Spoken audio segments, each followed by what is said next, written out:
ఈ రోజు ఇది కేవలం 10,000 ప్రభుత్వంలో కనబడతా ఉంది కానీ ఇక్కడ ఉన్నటువంటి సంక్షేమ చేస్తామన్నటువంటి ఎక్కడ కూడా చిన్న ఆశ కూడా ప్రజలకు లేదంటే ఈ ఏ రకంగా ఈ ప్రభుత్వం నడుస్తా ఉన్నదో నేను మీకు ఒకసారి తెలియజేస్తా ఉన్నాను అధ్యక్ష. హైకమాండ్ కప్పం కట్టడానికి కేవలం మంత్రుల వసూళ్లకు మాత్రమే ఈ ప్రభుత్వం నడుస్తుంది తప్ప నిజంగా ఉద్యోగులకు 1,000 కోట్ల రూపాయలు బాకీ పడ్డది ఈ సర్కార్ అధ్యక్ష. ఇటీవల ఉద్యోగ ఉపాధ్యాయ సంఘాలు జేఏసీ నేతలు డిప్యూటీ సీఎం భక్తి విక్రమార్క కలిసి తమకు దాదాపుగా 10,000 కోట్లు బకాయి ఉందని వెంటనే విడుదల చేయాలని కోరిందంటే ఏ పరిస్థితుల్లో ఈ ప్రభుత్వం ఉందో అర్థమైంది అధ్యక్ష. బడా కాంట్రాక్టర్ల బిల్లులకే మోక్షం తప్ప చిన్న కాంట్రాక్టర్లకు మాజీ సర్పంచులకు ఉద్యోగుల బాధ్యతలకు పెండింగ్ లో ఉన్నటువంటి వాటి కోసం ఎక్కడ కూడా ఈ ఆలోచన చేయనటువంటి ప్రభుత్వం అధ్యక్ష. అంతేకాదు అధ్యక్ష, గత జనవరి 9 జీహెచ్ఎంసీ వద్ద కాంట్రాక్టర్లకు రావాల్సిన 1,100 కోట్ల రూపాయల బిల్లులు చెల్లించాలని చెప్పి ప్రదర్శన చేసి ఇద్దరు ఆత్మహత్య ప్రయత్నం చేయడం కూడా బాధాకరం అధ్యక్ష.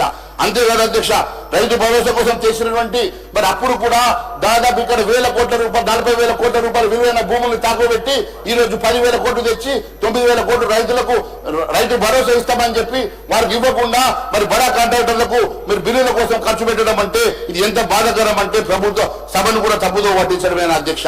అంతేకాదు అధ్యక్ష, ఈ రోజు రైతు భరోసా స్కీమ్ అమలు చేసేందుకు ప్రభుత్వం వద్ద నిధులు లేకపోగా టీఐసీ ద్వారా ఉన్న హైదరాబాద్ విలువైనటువంటి భూములు అధ్యక్ష వాటిని కూడా యూనివర్సిటీ భూములను కూడా అమ్మడానికి ప్రయత్నం చేయడం ఇది చాలా బాధాకరం అధ్యక్ష.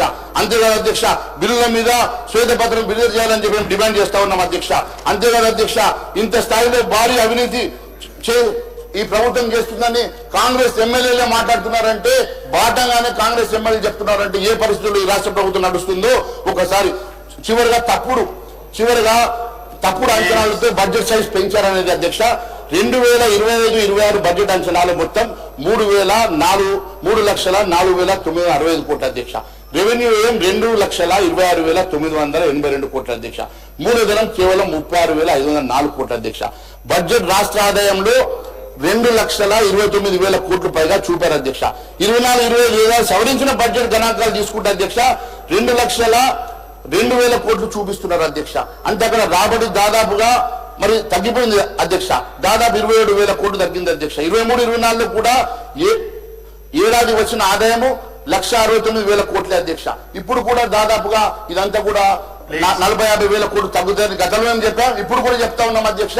రెవెన్యూ తగ్గించి మీరు కేవలం మీ సైజు పెంచుకునే ప్రయత్నం చేస్తా ఉన్నారు, గొప్పలు పోయే ప్రయత్నం చేస్తా ఉన్నారు.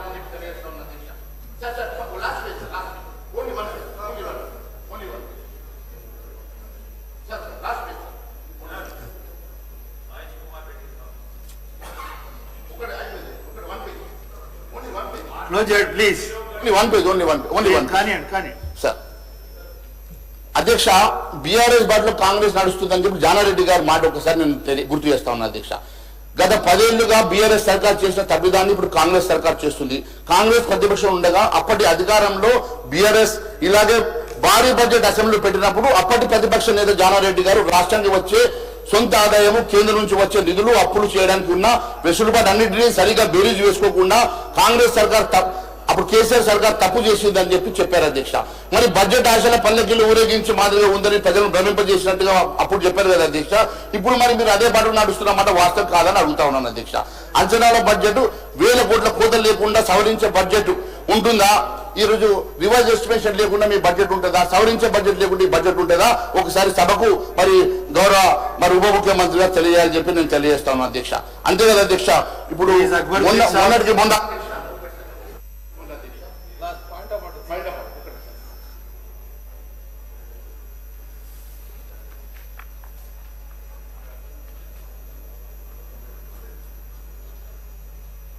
కానివ్వండి సార్ మొన్న కూడా సార్ నేను అసెంబ్లీకి వచ్చేటప్పుడు సార్ మరి పోలీసులు డిటైన్ చేసిన సంగతి నేను గుర్తు చేస్తాను అధ్యక్ష.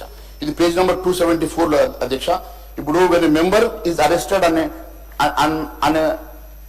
even when a member has not been arrested within the strict legal meaning of the term arrest but has not detained by the police for some time and necessary intimation to the matter to the speaker has been held to the constitute as technically a breach of privilege of the house.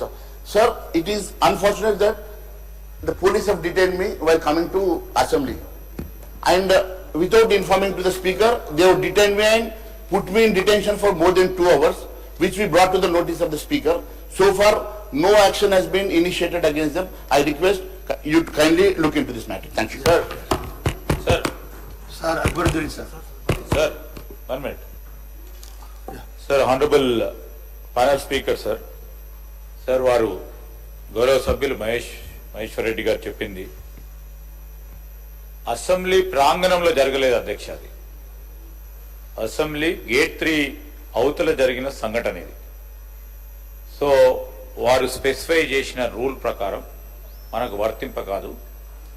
తప్పకుండా గౌరవ సభ్యులకు సంబంధించిన అంశం విషయంలో వారి గౌరవం ఏ విధంగా కాపాడాలో తప్పకుండా చూస్తాం. కానీ స్పెసిఫిక్గా రూల్ ప్రకారం వారు లేవనెత్తిన అంశం మనకు పరిధిలో రాదు. ఎందుకంటే అది మన అసెంబ్లీ ప్రాంగణంలోకి వచ్చే అంశం కూడా కాదని గౌరవ సభ్యులకు మీ ద్వారా తెలియజేస్తాం. ఒక నిమిషం హరి గారు. వారు ఏమన్నారు, గౌరవ సభ్యులు కనుక. Unfortunately, the police brought me in their jeep to the assembly, sir. It was so unfortunate. I was being brought into the premises of the assembly in a police jeep, which is unconstitutional against our procedures. And second issue, I think it is not in your notice that they brought me in a police jeep. And second issue, if they have detained me, let them give me a notice and let the issue, the notice be informed to the our honorable speaker. So that is one issue. And second issue, sir, especially in regard to a major issue in my constituency, sir, because దీంట్లోనే మాట్లాడదాం అనుకున్నాను sir. See, there we accept, sir. మేము స్వాగతిస్తున్నాం. గత ప్రభుత్వంలో ఒక palm oil factory మంజూరైంది sir. గత ప్రభుత్వంలో palm oil factory మంజూరైనప్పుడు గత ప్రభుత్వంలో ఉన్నటువంటి ఒక మంత్రి గారు ఒక 40 ఎకరాల ప్రభుత్వ భూమిని ఒక లిమిటెడ్ కంపెనీకి ఇచ్చారు sir.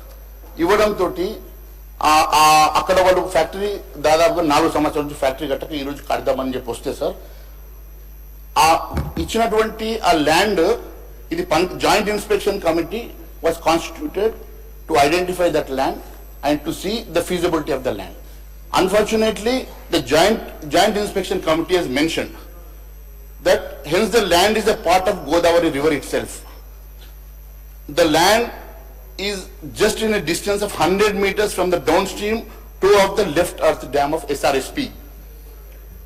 Any construction activity in this area will lead to further increase in seepage and it may lead to piping action underneath the left earth dam. The huge quantity of 90 TMC of water will be stored in the SRSP reservoir. Any disturbance to the ground strata due to industrial construction activity in the located land may lead the